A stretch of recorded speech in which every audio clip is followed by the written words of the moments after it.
Hello everyone, welcome back again. তো আমরা মামা ভাগ্নে পাহাড় দেখে এবার চলে এসেছি বক্রেশ্বরে। বক্রেশ্বরে কিন্তু 51 সতীপীঠের মধ্যে একটা সতীপীঠ। এখানে দেবী মায়ের ত্রিনয়ন পড়েছিল। তো চলো দেখতে থাকো। টাকা দিলেও পাবে না। টাকা দিলে না, যাদের টাকা আছে তাদের টাকা হয়। টাকা বেশি আছে নাকি? ছোট ছোট দোকানগুলো কি সুন্দর দেখাচ্ছে। এখানে অনেক খাবারের দোকান আছে। এটা হচ্ছে জননী হোটেল।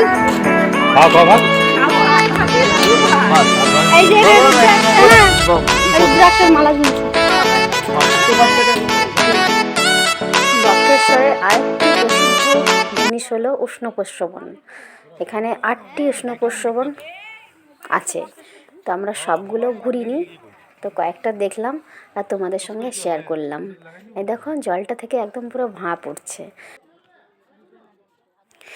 এবার আমরা ভেতর দিকে যাচ্ছি পুজো দেবো বলে। তো পুজোর জন্যে লাইনে দাঁড়াবো। এখানে যাদের বাচ্চা কাচ্চা হয় না তারা চান করে এখানে চান করে মাথায় রাতে হয়।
বেরিয়ে পড়েছি আর বেরিয়ে পেয়ারা মাখা পেয়েছি দেখতে। তো সবাই মিলে পেয়ারা মাখা খেলাম। আর এবার আমরা তারাপীঠের দিকে যাব। তো চলো আজকের ভিডিওটা এখানেই শেষ করলাম। দেখা হবে নেক্সট ভিডিওতে। আজকের মতো টাটা।